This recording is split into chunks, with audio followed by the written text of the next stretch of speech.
achieve financial freedom? What is it that you should keep in mind while planning your finances for purposes such as education and retirement? What steps can you take to gain a better understanding of the market to achieve your financial goals? Because when we talk about financial freedom, it's actually the state of having enough financial assets to enjoy the life you desire. It means having enough wealth and resources to support your desired lifestyle and fulfill your goals and aspirations. Financially free individuals have the flexibility to choose how they spend their time and money and follow their dreams without the constraints of a restrictive budget. But having said all of this, it's still a very customized concept. So let's begin the show and let's get on board our guest for this show, who will not only decode this concept of financial freedom but will also give you a sneak view of how they are living their financially free life. I have with me Nilesh Shah, MD, Kotak AMC, Feroze Azeez, Deputy CEO, Anand, Rathi, Wealth Limited, Dhirendra Kumar, CEO, Value Research. Good evening and welcome all of you. And let me begin with saying Azadi Mubarak to all of you. Nilesh sir, my first question to you, because when we talk about concept of Azadi, when we talk about freedom, one quote that connects very well with it is, be the change you want to see. I would like to know the changes that you've made in your life, which is completely in tune with this particular quote, because when we talk about changes, we talk about new life, we talk about new time, we talk about a new era, and that is what India is also going through.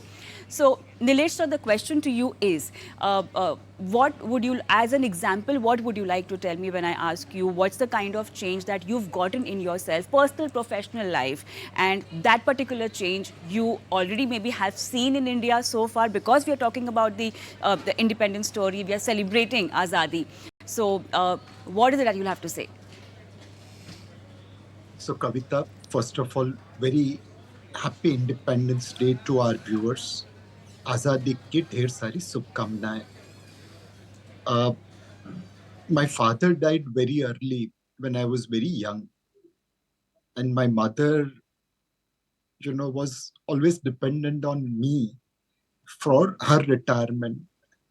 She never had enough savings, and she was always spending to make us study and help us grow. And hence, she is dependent upon me as her retirement solution. But I can proudly say I have done my retirement solution through my money. That's the change I want to see in every Indian.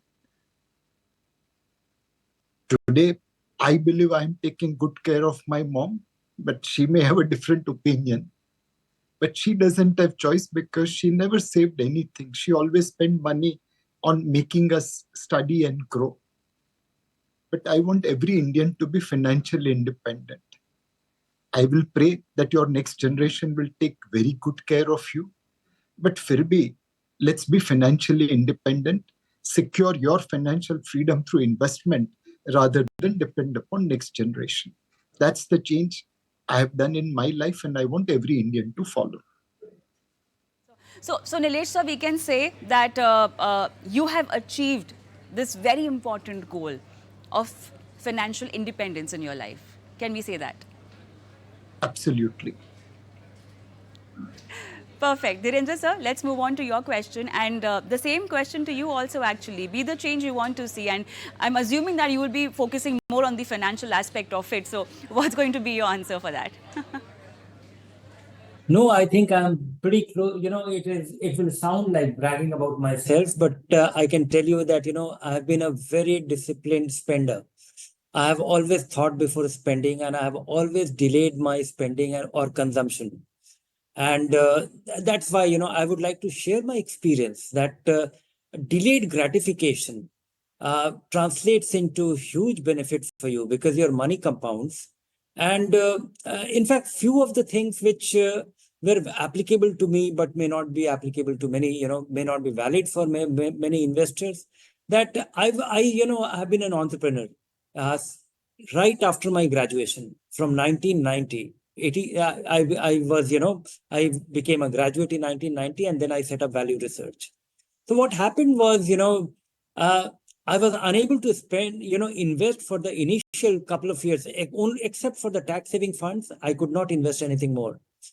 I wish I could, but I really don't have regret because I was investing in my money in my business. Effectively, it was an equity investment. That is the other way of looking at it. And I think that has also paid off well. But more importantly, I think, delayed gratification and to be able, and just, if any youngster is listening, uh, all I would encourage everyone to be just little thoughtful about your expenditure. And you should look at your spending broadly divided into three things. One is essential, you can't do without your living, travel, food, stuff like that. Then, something which optimizes your, efficiency. Uh, and the third one is the pleasure one, your holiday, this, that, and do that by all means. I'm not saying that curtail on that, because no financial plan is good if you have to really delay everything, or not have the something which is very critical to you. But just make sure that for the third part, you are not taking any big borrowing and mortgaging your future income, a future many years of income, because that is just not spent. It is not. That is not an asset which will compound. That you will derive pleasure out of it. So just be little thoughtful about this. And I think in the third category, if somebody is able to be thoughtful that you are not doing anything to impress others, things will be sorted and you will be taken care of. So, Dhirendra sir, once again, to you, we can say that you have also achieved financial freedom in your life. Is that right? Yeah, fortunately, I have, there are two, that also will sound like bragging about myself, but, my financial goals, at least for myself, is met simply because I have very limited requirement. That's one. Second is that I've been a very disciplined investor or saver. First saver and then investor. And third is that because I have been in the periphery and I've abstained myself. Fortunately, I have not had a disaster of financial disaster of any kind with my investments. I've been so disciplined and boring that things have worked out nicely. And I think it's very boring thing to say that choose the boring way. You never fail. Right. So, Feroze, the same question to you. But also, along with this, it's clearly established that the path of financial freedom or towards financial freedom or independence is a very customized concept. So, Feroze, so far, what has been your journey? Where are you in this particular journey? And what's the kind of change that you've gotten within yourself to be the change that you want to see, Feroze? Uh, Good evening, Kavita, and to everyone, happy Independence Day in advance. Today is the eve of Independence Day. And you've taken a very apt topic. I think, like you said, the definition of financial freedom could be different for each of us. But yeah, there is a mathematical definition. There is also a subjective definition. I'll just first tell you how I like to define my financial freedom was if everybody in my family can retire on a particular day and not be worried of money, that if that's the kind of money I have, then I would call myself financially free. If I can get my brother to retire, my bhabhi to retire, my sister, because if you have time at hand, you need family to spend the time. Otherwise, you'll get bored. So that was my definition of financial freedom, that everybody in your family could retire. If that kind of money is there, then it's financially free. And none of my relatives are working. Okay, and God has been kind that, yeah, somewhere thereabouts you could say that. And now comes to the second part of the question. What is the change I would like to see, and have I been able to imbibe that? I think I'd like to see three changes. Unfortunately, it's a longish answer, but I'll try and keep it brief. The first thing is I wanted to, unlike in the past, because my dad always told me to invest very conservatively, but not respecting inflation. Is some message I got from my previous generation, which is the only thing which I disagree with my dad after having grown up. Everything else I agree. But respecting inflation and doing the right asset allocation, I think, is very critical. India has only 7% of the Indian household savings is in equity. This is a complete disrespect to the risk of inflation. And that's one thing which I want to see. as a change in India. In the next 10 years of freedom, in the 87th year, I would at least want 30-40% of this money, if it has to beat inflation, 800 lakh crores needs to be in equity. And I have respected that by not having more than the debt allocation needed for longer goals. That's one. The second thing which I would like to see is respect wealth creation as against money creation. People love to get tips, which is the hot mutual fund, which is the new NFO. People respect money making as against wealth creation. After 2008, I can proudly say I've not bought one stock, and my portfolio has done well, reasonably. And I don't want to be pompous about it, but I've created wealth, not created money on tips. That's the second thing. And the third thing I would like to see India invest in is patience. And I think I can proudly now say that I've tried to be far more patient, unlike in the 2008 and the 2013 crisis. I've become far more patient with my investments, and I don't track them every single month and expect them to deliver for me every single month or every single quarter. And I give them time, like I give a child time to grow. Very well planned, in fact, very well explained. But Nilesh, I believe you have a meeting and you've got to go also. But before that, one very important question to you, because when you talk about freedom, Nilesh sir, it comes with responsibility and freedom comes with accountability.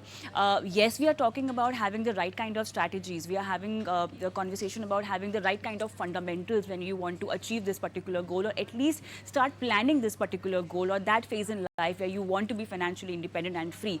But this also comes with becoming free from all the old myths or the kind of wrong suggestions, recommendations, which we are seeing lately, people falling into a trap a lot. We are going through a very important transition, a change where we are seeing SIP numbers reaching, month high. Every month, literally, we are seeing increased demat account numbers. Your folios are also going up. So looking at the investor interest and the trend, what are those things? Because knowledge is the biggest power and the only power that will take you ahead in life. And talk about your journey as an investor, the right kind of knowledge is important. So what would be those aspects of freeing yourself from all the fundamental myths or the kind of noise that we are hearing these days? Nilesh sir. So Kavita, I just want to talk about three things. Sure. These are the myths which we must remove, and three things which we must adopt. Number one, no one in the whole world has ever seen money grow at home. If you keep currency notes weights at home, it doesn't grow. But there are many people in India who believe that currency notes will continue to grow at home. Between FY21 and FY23, Indian households put 4 lakh crore in mutual funds. 2 lakh crore was invested in equities, bonds, debentures. Total about 6 lakh crore.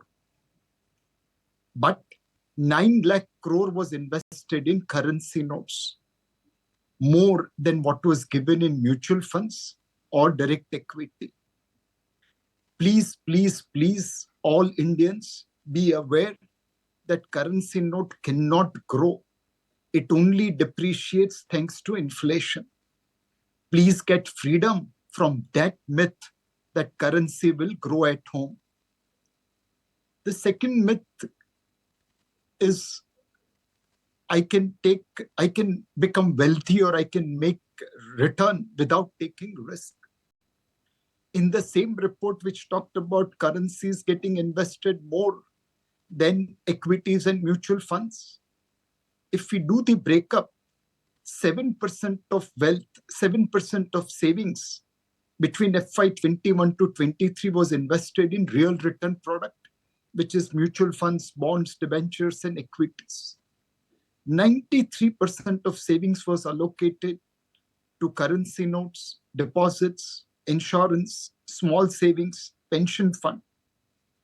As Dhirendra Bhai and Feroze will confirm, these products will either give below inflation return or marginally in line with inflation return.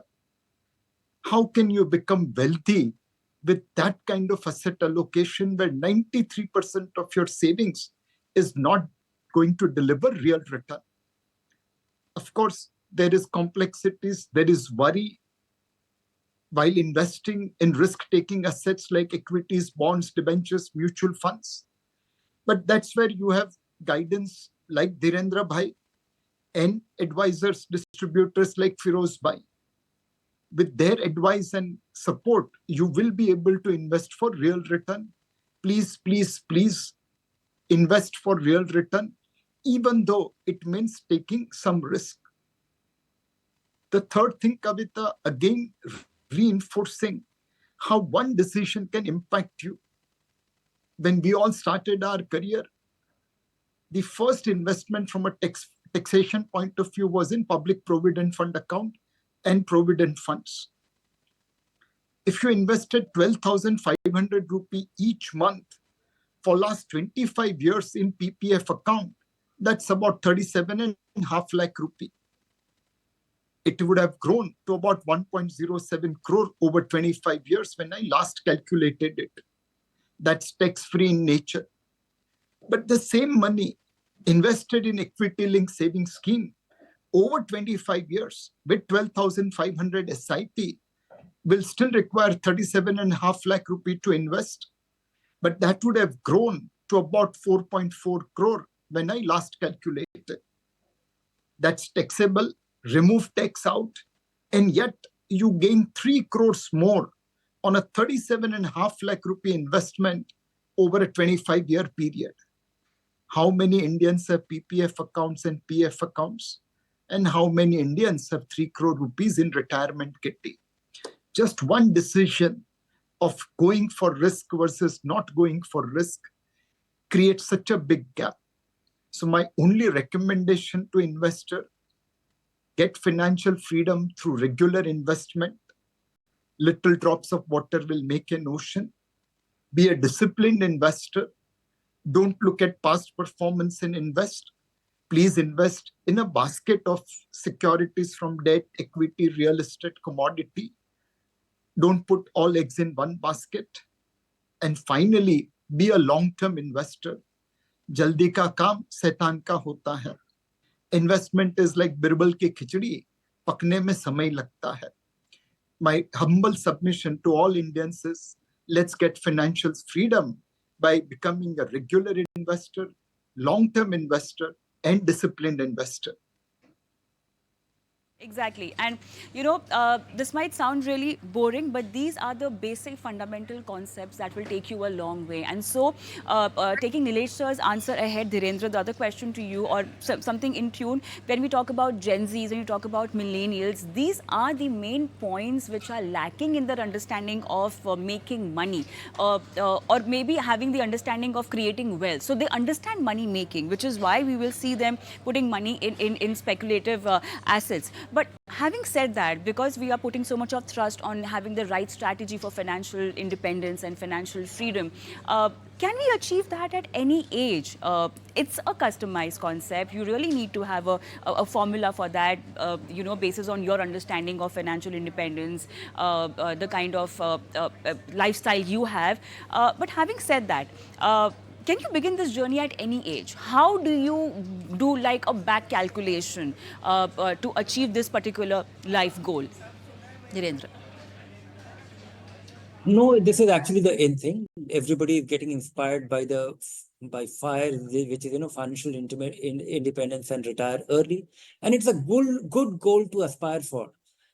Because if you are aspiring to retire early, and if it gets delayed by if you thought that you will retire at 40, and if it gets postponed to 45, I think you have still achieved it. So it's a good goal to set for yourself, but don't deprive yourself too much. And also make sure that you have retire early, so you have an alternate plan ready.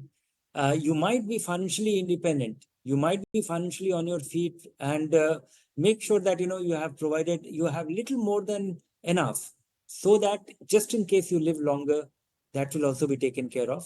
But most important thing is that of course it has nothing to do with finances, which is if you retire early, if you have all the resources, and you have an alternative way to spend your time, and which you'll enjoy, because that is going to be nearly half your life. So one more question that leads on. Earlier, Dhirendra, you said that you've been a boring investor. You've been a saver first, and then you became an investor. Have you really not taken any risk in your life? And is it really possible to have an investment strategy without taking any risk, Dhirendra? I tried, and every time I have ventured a little bit, I have failed. It did not work out. It did. I have been very inconsistent. Whether it was IPO, whether it, whenever all the things which I advise people, I have burnt my finger myself. Whenever I get excited to invest, little disproportionately in the market at any point, whether it was in 2007 or whether it was in 2002 or whether it was, in 1995 or 92, I have experienced everything, master game. And what has worked out for me, I have been able to do SIP in funds when open-end funds did not exist. I'll tell you how it happened. Initially in the 90s, there was no Section 80C. There was something called Section 88, under which government had made restrictions that you can invest in mutual fund. The maximum that you could invest was 10,000 rupees, and that rule was valid as recently as 2005. So my 10,000 rupee annual investment in a closed-end fund, in a closed-end tax-saving fund, went on for many years. Whether it was Franklin Tax Shield or UTI Master Equity Plan, or those were the ones, or Magnum Tax Gain. These were the 2-3 funds which used to, and there used to be something called CanPep. They were very popular in the early 90s. So my 10,000 rupee investment and a to be held for 10 years, that has turned out to be a bonanza. Any investment which was made in the 90s or the 2000 decade, and even 10,000 has become such a sizable sum. When your money multiplies by 50x, 100x, 150x over such long period of time. When we say long term, a lot of people ask me that what is the minimum period which we can say is long term, and then I'm forced to think of at least 5 years, 6 years. But when I'm talking of long term, I'm talking of these periods when magic happen, and get the magic done, make investment, forget it. So, Feroze, taking this risk conversation ahead, one very pointed question to you. Can we achieve financial independence without taking risk in your investments? Not taking risk is the risk itself, to my mind.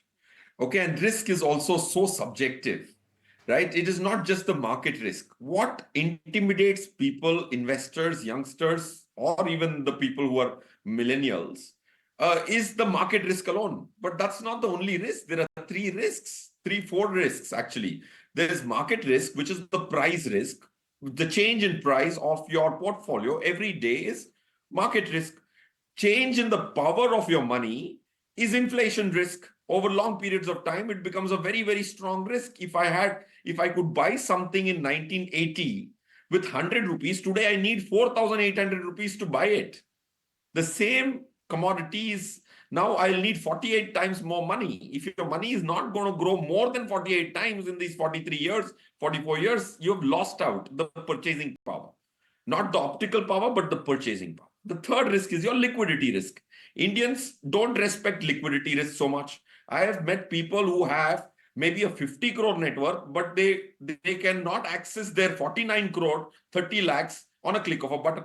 So their net worth might be 50 crores, but their wealth is only 70 lakhs because they can't access that money. They have to sell it. So liquidity risk, inflation risk, and then market risk. But unfortunately, the mind share of an investor when it thinks of risk is only market risk, which I think deserves a change. So if you're going to take risk, you have to dissect risk into different buckets. And then I can't agree with Nilesh some more that yaar risk के बगैर gain नहीं है, right? अगर आप उतार चढ़ाव नहीं सहन कर सकते तो आपको एफडी से 3 गुना ज्यादा रिटर्न क्यों मिलेगी, right? And equity is actually on a 10-year time frame has not lost money unless you plant a tree and pluck it and check whether it's growing every day.